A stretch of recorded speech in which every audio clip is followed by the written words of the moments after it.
സ്കൂളിലും കോളേജിലൊക്കെ ഇമ്പോർട്ടൻ്റ് ആയിട്ടുള്ളൊരു കാര്യം എന്ന് പറയുന്നത് പ്രൊജക്റ്റും സെമിനാറും അസൈൻമെൻറ്റും ഒക്കെ നമ്മൾ സബ്മിറ്റ് ചെയ്യണമല്ലേ. ഇങ്ങനെ നമ്മൾ ഈ സബ്മിറ്റ് ചെയ്യുന്ന സമയത്ത് നമ്മുടെ ഈ ഒരു പ്രൊജക്റ്റിനും സെമിനാറിനും അസൈൻമെൻറ്റിനൊക്കെ കിട്ടുന്ന ഈ ഒരു മാർക്ക് എന്ത് ചെയ്യുന്നുണ്ട്, നമ്മുടെ എക്സാമിൻ്റെ കിട്ടുന്ന മാർക്കുമായിട്ട് ആഡ് ചെയ്യുന്നുണ്ടല്ലോ അല്ലേ.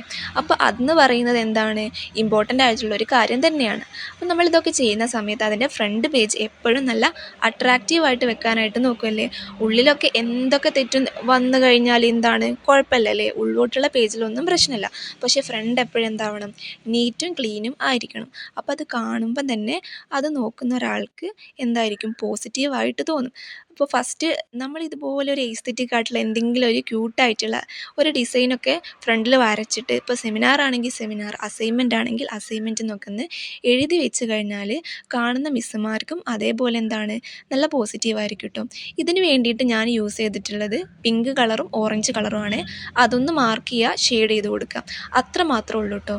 പിന്നെ എടുത്തിട്ടുള്ളത് ബ്ലാക്ക് ഇങ്ക് പെന്നാണ്. ബ്ലാക്ക് ഇങ്ക് പെന്നെന്ന് പറഞ്ഞാൽ എനിക്ക് അത്രയ്ക്ക് ഫേവറേറ്റ് ആണ് കേട്ടോ.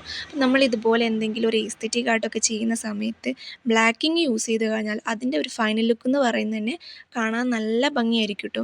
പിന്നെ ഞാനിതിലൊന്ന് ഷെയ്ഡ് ചെയ്തെടുക്കുന്നുണ്ട് ചെറിയൊരു രീതിക്ക്. അപ്പം അത്ര നല്ല ടഫായിട്ടുള്ളൊരു ആർട്ടൊന്നും അല്ല ഞാൻ വരച്ചിട്ടുള്ളത്, ചെറിയ രീതിക്ക്. അപ്പോൾ ഇതിൻ്റെ 4 ബോർഡറിലും ഇതൊക്കെ ഒന്ന് വരച്ച് കഴിഞ്ഞാൽ അടിപൊളിയായിരിക്കും കേട്ടോ കാണാൻ വേണ്ടിയിട്ട്. പിന്നെ നമ്മൾ താഴെ വശത്താണെങ്കിൽ നമ്മുടെ പേരും റോൾ നമ്പറും ക്ലാസ്സും ഒക്കെ എഴുതി കഴിഞ്ഞാൽ പിന്നെ സംഭവം ആ ഫസ്റ്റ് പേജ് എന്താണ്, സെറ്റാണ് കേട്ടോ. പിന്നെ എന്താണ് ബാക്കിയുള്ളതൊക്കെ നമ്മുടെ കഴിവ് വെച്ചിട്ട് എഴുതുക, കൊടുക്കുക. അപ്പോൾ അത്രയേ ഉള്ളൂ.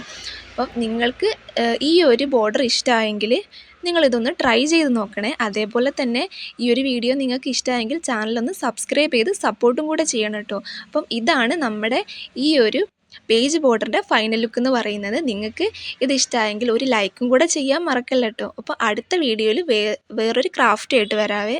ബൈ.